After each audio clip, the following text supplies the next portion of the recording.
Nous bénissons le Seigneur ce matin pour la grâce qu'il nous accorde de nous retrouver ensemble.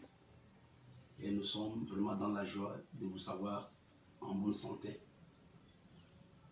Nous voulons commencer ces partages d'abord par la prière. Que nous puissions ensemble nous recommander à Dieu, recommander ce temps, ce culte dominical à la grâce de Dieu. Prions. Notre Père, nous te bénissons ce matin, nous te glorifions pour la grâce que tu nous accordes de nous réveiller. Nous savons que dormir est un choix, et nous réveiller est une grâce. Beaucoup se sont endormis, Seigneur, dans le sommeil éternel, mais tu as permis que nous puissions nous réveiller ce matin. Nous t'en sommes véritablement reconnaissants. Nous voulons te recommander ce temps. Nous voulons te recommander, Seigneur, tous ceux-là qui vont nous suivre, ou même tous ceux-là qui vont nous suivre après. Nous voulons te bénir, nous voulons te glorifier. Dans ton nom, nous avons ainsi prié avec toutes les actions de grâce. Amen. Encore une fois de plus, bonjour. Nous commençons ce matin ce partage par un texte très important dans le livre de Genèse au chapitre 12. La parole de Dieu nous dit à partir du verset 1, nous voulons bénir aussi le révérend Boulou qui est en ligne.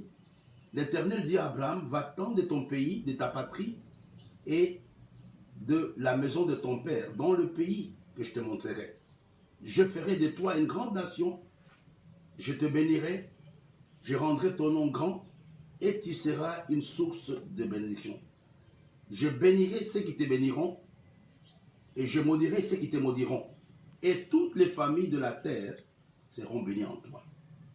Abraham partit comme l'Éternel lui avait dit, et l'autre partit avec lui. Abraham était âgé de 75 ans lorsqu'il sortit de Charan. Je voudrais ce matin que nous puissions partager une pensée que j'ai appelée « Dieu est le maître de temps et de circonstances ». En fait, vous allez comprendre pourquoi j'ai choisi ce thème. C'est plus ou moins la suite de ce que je suis en train de donner dans l'école de la sagesse. Dieu est le maître de temps et des circonstances. Nous voyons ici l'appel d'Abraham. Dieu l'appelle quand il a 75 ans. Et Dieu lui fait des déclarations terribles. Dieu lui dit, je ferai de toi une grande nation.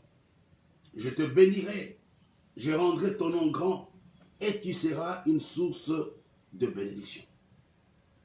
Je pense que chacun d'entre nous serait heureux d'écouter ou de recevoir de Dieu de telles paroles, comme ce fut le cas d'Abraham. Abraham, Dieu l'appelle, Dieu lui fait des promesses extraordinaires. Frères et sœurs, le fait de recevoir des promesses de la part de Dieu n'est pas du tout une garantie que nous n'aurons pas de problème. Et vous savez, il y a beaucoup de gens qui reçoivent des révélations, qui reçoivent des prophéties dans lesquelles il y a des choses extraordinaires. Tu seras grand, tu seras riche, tu vas voyager. Mais malheureusement, pour certains, ils s'endorment simplement sur les promesses de Dieu. Malheureusement, pour certains, quand ils reçoivent ces révélations, ils pensent que tout est fait. Non, mes frères. Et vous allez voir que Abraham va juste vivre le contraire. Il a la révélation, il a le promesse de Dieu qui lui dit, tu seras grand. Il dit que toutes les nations de la terre vont être bénies en toi. Mais quand vous lisez au verset 10 du même chapitre, Abraham va voir le contraire. Abraham ne va pas vivre la grandeur directement. Abraham va passer par des moments extrêmement difficiles. La Bible nous dit au verset 10, il y eut une famine dans le pays. Et Abraham descendit en Égypte pour séjourner car la famine était grande dans le pays. Je bénis Dieu aussi pour cela. Écoutez, Dieu l'appelle, Dieu lui fait des promesses. Dieu lui dit, tu seras grand. Et tout le monde sera béni au travers de toi. Mais quelle est la première chose que Abraham rencontre? Il ne rencontre pas la grandeur. Quelle est la première chose que Abraham rencontre? C'est la famille. Malgré l'appel qui était sur lui, malgré la sainteté qui était sur lui, la première réalité qu'Abraham va rencontrer, c'était la famine. La Bible nous dit, il y eut une famine dans le pays et Abraham descendit en Égypte pour séjourner car la famine était grande dans le pays. Au lieu de voir le miracle, au lieu de voir l'abondance, mais Abraham voit juste le contraire. Je voudrais encore donner une autre vérité. Souvent, quand nous recevons des promesses de la part de Dieu, dans la plupart des cas, nous allons être confrontés aux choses qui vont être contraires par rapport à la révélation que j'ai reçue, par rapport à la promesse que j'ai reçue. Abraham voit le contraire. Au lieu de l'abondance, Abraham est dans la famine. Au lieu de l'élévation, Abraham est dans la bassesse. Il se pose la question de, mais est-ce que c'est vraiment Dieu qui m'a appelé? C'est vraiment Dieu qui m'a parlé de toutes ces choses. Je parle à quelqu'un ce matin qui commence à douter, qui commence à se poser mille et une questions. Est-ce vraiment Dieu qui est avec moi? C'était comme le cas d'Abraham. Nous avons vu au le verset 3, verset 2 et 3 du même chapitre, la promesse de Dieu concernant l'avenir d'Abraham. Mais au verset 10 du même chapitre, Abraham est en train de passer par la galère. Abraham est en train de passer par des problèmes difficiles. C'est la famine. Certainement, Sarah pouvait lui dire, mais écoute chérie, quand tu t'es marié à moi, tu m'as dit que nous allons être riches, il faut qu'on quitte Ur, etc. Mais qu'est-ce qui se passe aujourd'hui? Et n'oublions pas qu'Abraham quitte son pays pendant la grande civilisation, pendant la prospérité d'Ur. C'était un pays prospère quand Abraham va le quitter. Et Dieu lui dit clairement, abandonne toutes ces choses. Il dit, va-t'en de ton pays, de ta patrie, et de la maison de ton père, dans le pays que je te montrerai. Nous bénissons aussi Dieu pour la servante Olive. Dis, va-t'en de ton pays. Donc, ne prends rien.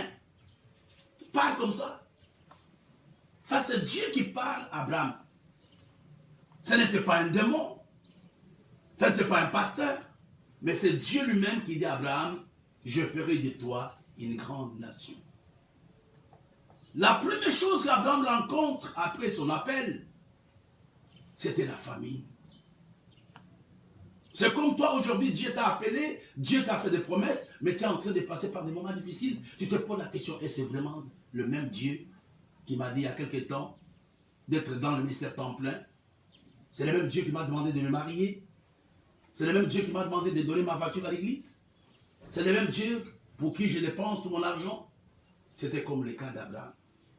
La parole de Dieu nous dit qu'Abraham était obligé, à cause de la survie, de descendre en Égypte. Et là encore, Abraham va faire quelque chose de pas normal. Il dit à sa femme, quand il était prêt d'entrer en Égypte, au verset 11, il dit à sa femme, à Sarai, voici, je sais que tu es une femme belle de figure. Quand les Égyptiens te verront, ils diront, c'est sa femme. Et ils vont me tuer. Et ils te laisseront la vie.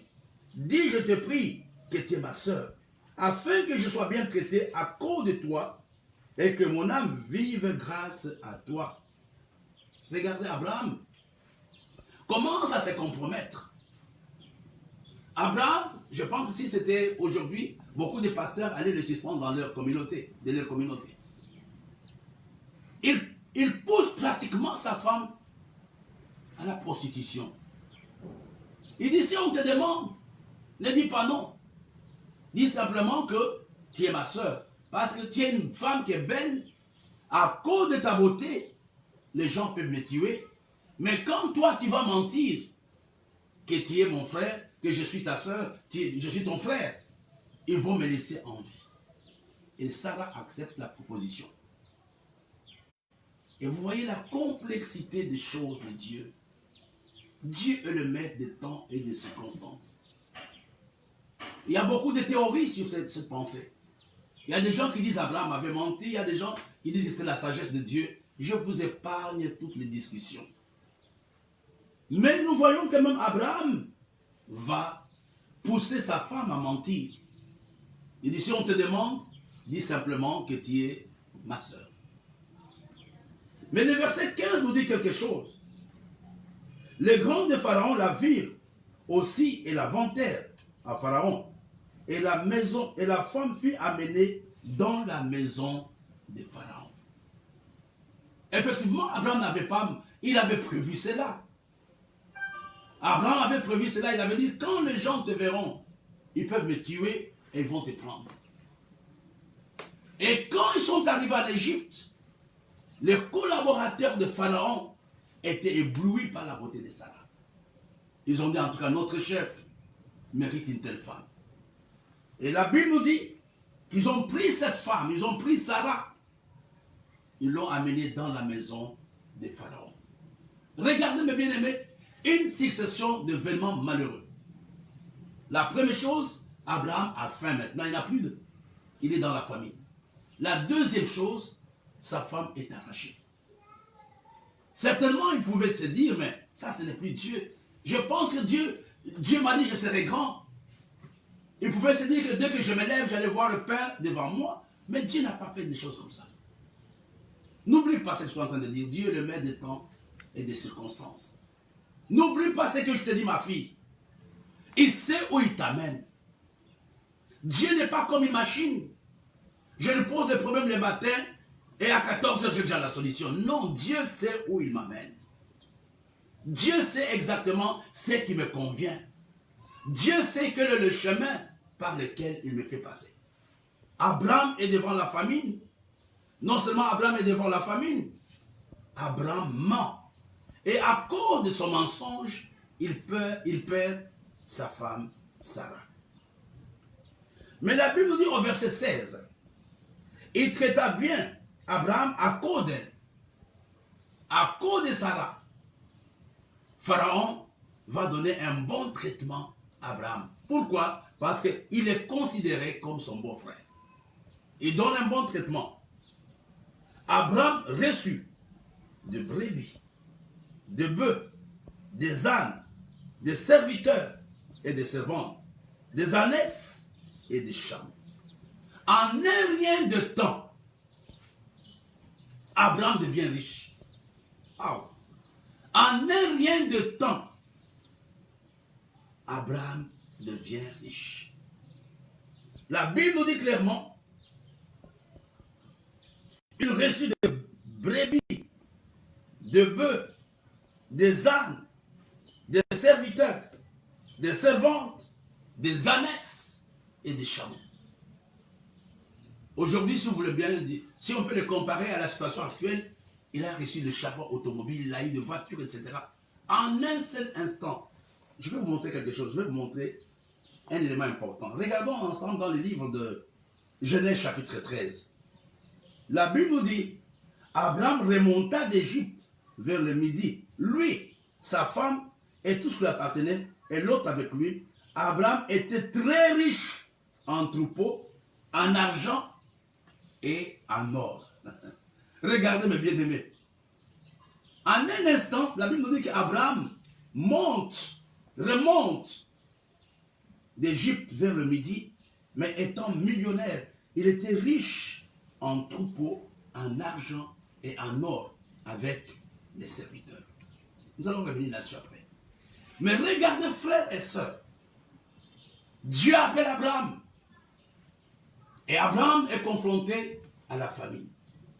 Dieu appelle Abraham. Abraham monte en Égypte. Dieu appelle Abraham. Abraham ment. Dieu appelle Abraham. Abraham perd sa femme. Nous voulons maintenant commencer à entrer dans le vif du sujet.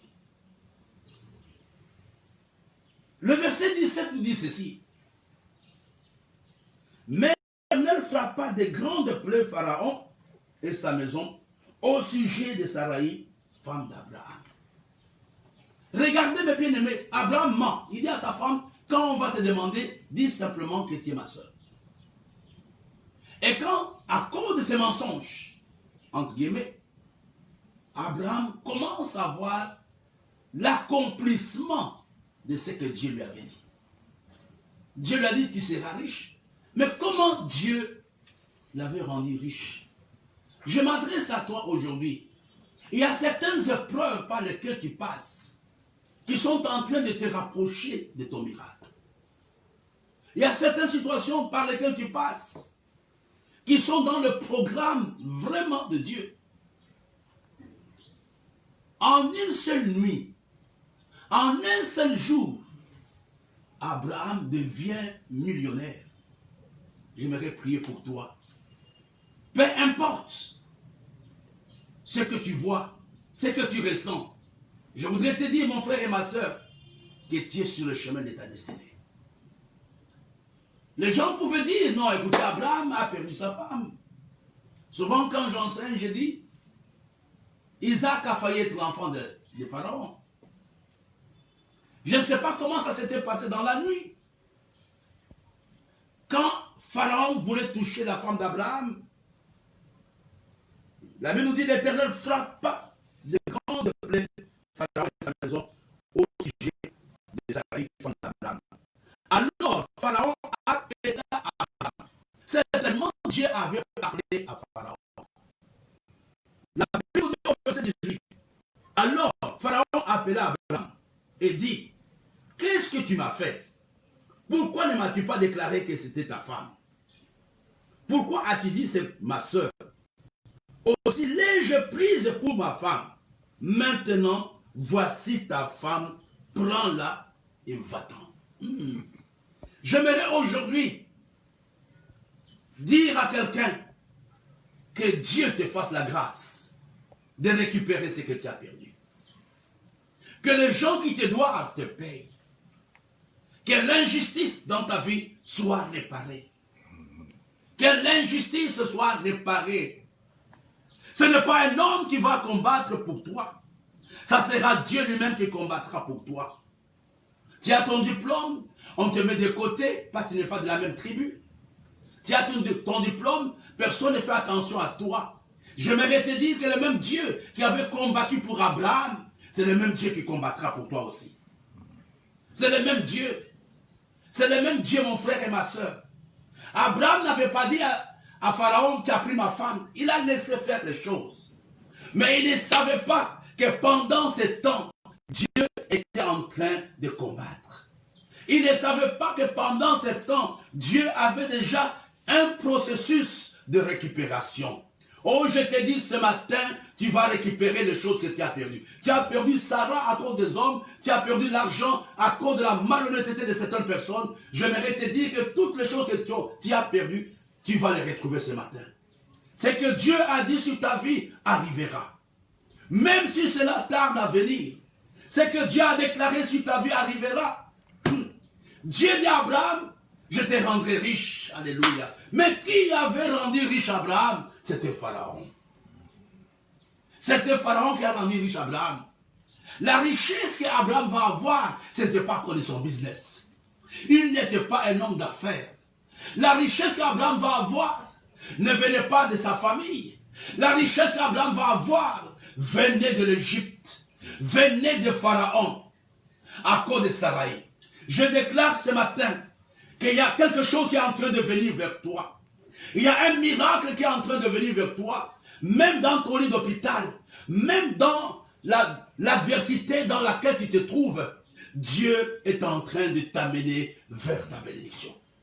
Il arrive, c'est Dieu qui a créé cette stratégie. C'est Dieu qui crée cette famine, parce qu'il est le maître de temps et de circonstances.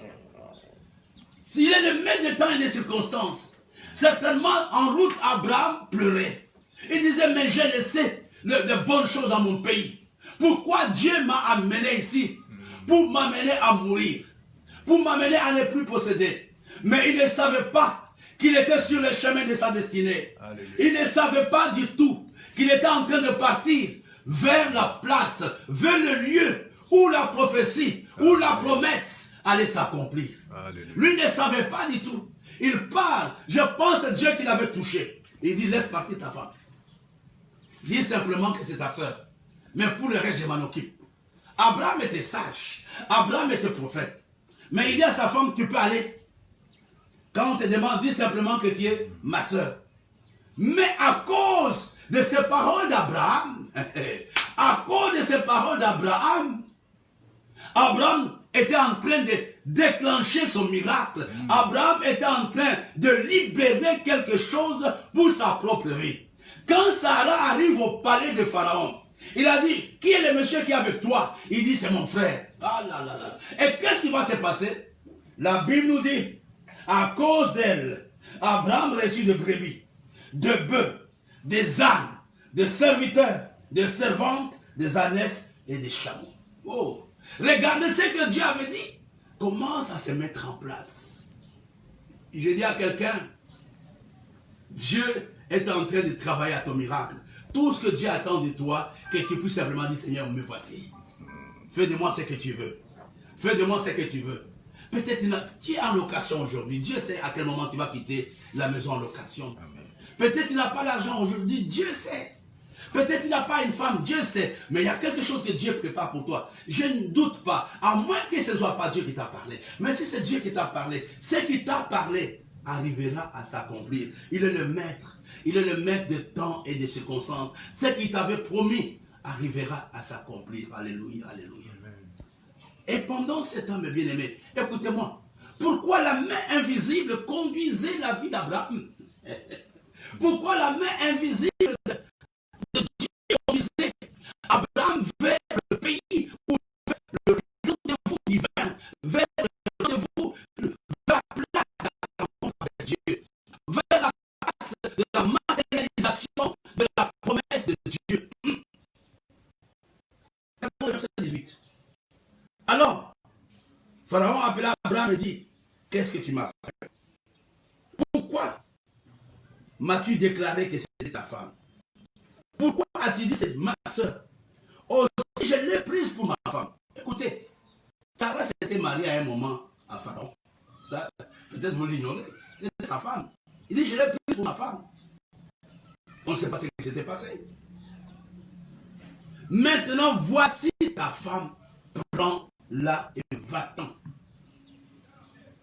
Récupère maintenant ce que tu as perdu. Amen. Récupère maintenant. Voici ta femme. Voici ta santé. Voici ton ministère. Voici tes relations. Voici ton business. Et va-t'en. Et va-t'en. Il est chassé d'où? Il est chassé de l'Égypte pour aller où? Pour aller dans le pays de la promesse. Aujourd'hui, j'aimerais que tu rentres dans le pays de la promesse. Aujourd'hui, j'aimerais que Pharaon n'ait aucune emprise sur toi. Aujourd'hui, j'aimerais que tu récupères Sarah que tu as perdue. Dis, va-t'en. Va-t'en. Mais le verset 20 m'intéresse. Le verset 20 est un verset important pour toi et pour moi. Pharaon donna cet ordre à ces gens de le renvoyer. Suivez-moi bien. De le renvoyer, lui et sa femme, avec tout ce qui lui appartenait. C'était normal. La mission de Dieu dans la vie d'Abraham était accomplie. Abraham est devenu riche. Et maintenant, Pharaon le renvoie. Si Dieu n'était pas là, mes bien-aimés, soyons sérieux. Si Dieu n'était pas là, il allait le renvoyer et renvoyer Abraham tel qu'il était venu sans rien. Mais il a renvoyé Abraham avec de l'or et de l'argent. Ce matin, je m'adresse à toi. Tu es en train de pleurer. Tu es en train de te lamenter. Je voudrais que tu comprennes que Dieu sait où il t'amène. Tout ce que Dieu attend de toi, que tu lui fasses confiance. Tout ce que Dieu attend de toi, que tu lui fasses confiance. Je voudrais terminer en vous donnant un petit résumé. Quand les choses se compliquent dans notre vie, comme ce fut le cas d'Abraham, quelle est la démarche à prendre? Nous bénissons Carole Verrier qui nous suit aussi. La première chose, veille sur ton attitude. Parle peu. Veille sur ton attitude. Sois calme et sois positif. Là, c'est la première chose. Dieu sait où il t'amène. La deuxième chose, laisse Dieu agir. Abandonne tout entre les mains de Dieu. Dieu sait exactement où il est en train de t'amener. abandonne tout entre les mains de Dieu. Et la troisième, prie pour avoir la direction de Dieu. Premièrement, sois calme et positif. Deuxièmement, abandonne tout entre les mains de Dieu. Et troisièmement, cherche la direction divine. Je vous dis la vérité, ce ne sont pas les théologiens qui le disent. Moi, je pense que c'est Dieu qui était derrière, entre guillemets, les mensonges d'Abraham. C'est lui qui l'avait dit de dire cela. Et la quatrième chose, il faut quitter le découragement. Continue à avoir confiance en Dieu. Il sait où t'amène. Même si pendant un temps tu perds Sarah, même si pendant un temps tu n'as pas de santé, même si pendant un temps les choses ne sont pas telles que tu l'as prévu, continue à avoir confiance en Dieu. Et la quatrième chose, ou la cinquième chose, souviens-toi, ça j'aimerais te dire, que Dieu a une solution à ton problème. Ne l'oublie pas, Dieu a une solution à ton problème. Investis-toi dans la prière et investis-toi dans la parole de Dieu. Nous sommes arrivés à la fin de ce service. Nous voulons prier ensemble. Tendre Père, nous te bénissons pour ce temps merveilleux. Je te bénis personnellement pour la grâce que tu m'as donnée de partager cette parole. Je sais que tu le mets de temps et de circonstances. Tu sais exactement où tu nous amènes. Peu importe les choses par lesquelles nous passons ce matin, nous voulons te faire confiance. Tu es un Dieu sage. Et nous savons que tu n'es pas un menteur. Ce que tu as dit sur la vie de mon frère, ce que tu as dit sur ma propre vie, s'accomplira.